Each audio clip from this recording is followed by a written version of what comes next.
This is question number 9th, first part. Okay, so इस question को करने के लिए आपको दो प्रॉपर्टीज़ का पता होना बहुत ज़रूरी है. सबसे पहले है लीनियर पेयर एक्सियम. मीन्स कोई भी स्ट्रेट लाइन उस पे से दूसरी जो लाइन जा रही है उसको कट रही है, उन सब का सम 180 डिग्री होता है. जैसे इसका और इस एंगल और इस एंगल का सम 180 होगा. अगर मैंने यहाँ से एक और लाइन निकाल दी तो ये स्ट्रेट लाइन के ऊपर ही है. सो इसका एंगल, इसका सम और इसका सम 180 डिग्री होगा. अगर मैंने इसको भी ऐसे कर दिया, सो ऐसे 1, इसको मान लो 4, तो 1 जैसे एंगल 1 4 प्लस 2 प्लस 3, इनका सम का होगा 180 डिग्री. सो अब मेरे पास एक क्वेश्चन है. ये सबसे पहले तो ये देखो कि जो पैरेललोग्राम है उसके ऑपोजिट एंगल्स इक्वल होते हैं. Means angle A is equal to angle C. ये जो एंगल बी है ये इसके इक्वल होगा, ये ए डी सी के, क्योंकि opposite angles of a parallelogram are always equal. So मैं लिख रही हूँ यहाँ पे ऐसे, angle B is equal to, angle B अकेला है तो मैंने ऐसे लिख दिया, डी इस साइड भी बन रहा है, डी इस साइड भी बन रहा है, तो मैं इसको लिखूँगी ए D C. A D C, ये दोनों angle B is equal to angle A D C. ये वाला जो एंगल है, एंगल बी 60 है, तो मेरे पास ए डी सी कितना आया 60. क्योंकि जो ऑपोजिट एंगल्स है पैरेललोग्राम के, opposite angles of a parallelogram are equal. समझ आया? सो ये हो गया 60 आपके सामने, ये दोनों आ गए 60.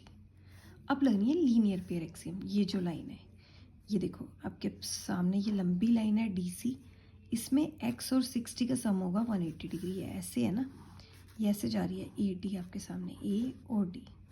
ये चीज़ 60 है और ये चीज़ x है, तो इन दोनों का सम 180 डिग्री होगा. क्योंकि जैसे स्ट्रेट लाइन होती है ये पूरी 180 होता है एंगल यहाँ पे बना रहा है, तो जितने भी एंगल्स लाइंस निकलेगी वो 180 ही होंगी.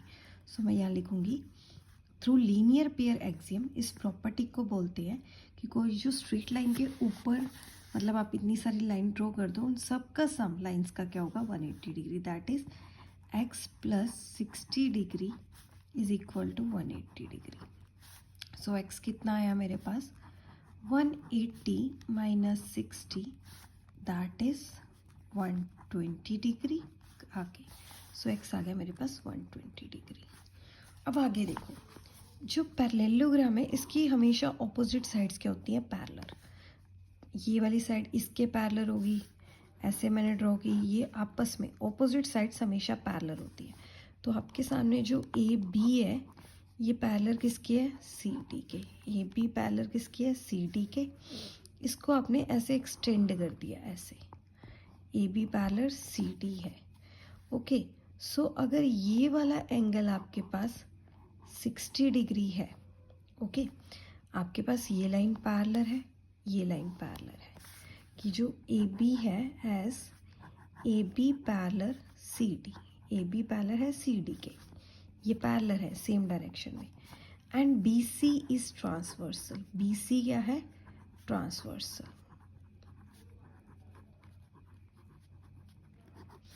देयरफॉर जितना 60 है उतना ही y होगा, क्योंकि ये ऑल्टरनेट एंगल्स है. ऐसे z बन रहा है, ये देखो, ये ऐसे z बना रहा है ना, यहाँ से जाके ऐसे z. तो एक लाइन के इस साइड है, एक लाइन के इस साइड है, ऑपोजिट. सो ये क्या होता है हमारे पास, ऐसे जाता है ये ऐसे एक तरह. तो ये क्या बना, 60 is equal to y degree alternate angles. ये हो गया हमारा क्वेश्चन.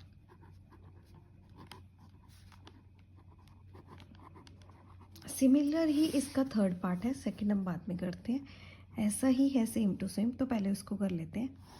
ऐसे एक लाइन दे रखी है हमारे पास, ए और बी. ए काट रही है यहाँ पे जाके इसको, और यहाँ से ये जो बी है एक लाइन यहाँ से ये काट रही है. ये नहीं दे रखा वैसे आपको.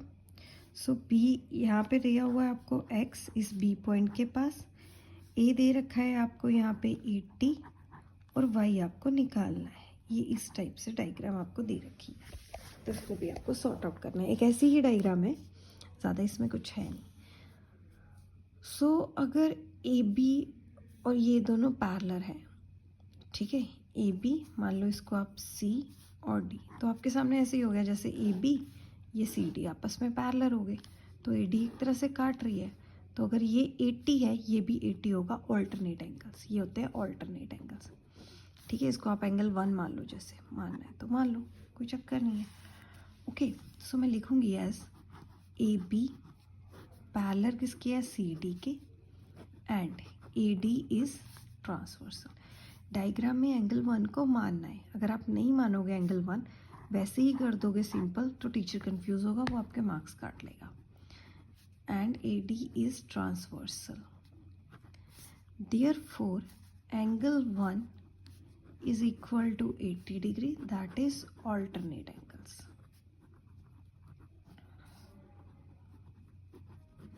Okay, that is 80 degree.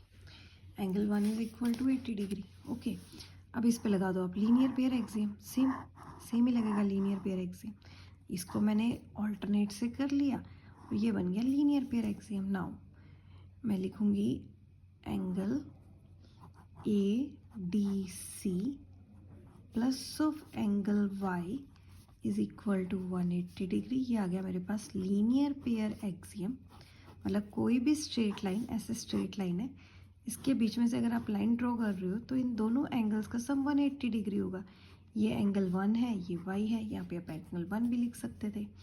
यह है आपके पास 80 plus Y is equal to 180 degree. Y निकालना है तो यहाँ पे ये प्लस हो रहा है, वहाँ जाके क्या हो जाएगा माइनस, तो आपके पास ये कितना आ गया 100 डिग्री। ये आ गया आपके पास 100 डिग्री, वेरी सिंपल। सॉरी, ये वाला 100। अब ध्यान से देखो, अभी ये जो आपने क्वाड्रिलेटर बनाई थी, ये ए था, ये बी था, यहाँ पे हमने बनाया था डी और यहाँ पे बनाया था सी, ऐसे था, एक ऐसे था।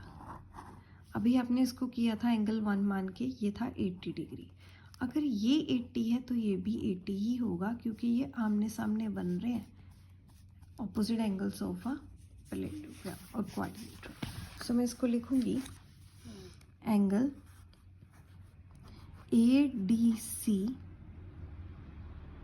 ए डी सी लिखूँ, क्या लिखूँ, मैंने डी मांगा था इसको, हाँ ए बी सी, यहाँ पे सी था, okay. A D C plus of angle A B D is equal to 180 degree. Sorry, again I am so sorry for that. ये देखो, ये जो आमने सामने एंगल बन रहे हैं ये इक्वल है, तो मैं सिंपली लिख देती हूँ angle A D C is equal to angle A B C. Okay, ये दोनों आपस में इक्वल है, क्योंकि ऑपोजिट एंगल्स जो होते हैं क्वाड्रिलेटरल के, वो हमेशा इक्वल होते हैं। Opposite angles of a quadrilateral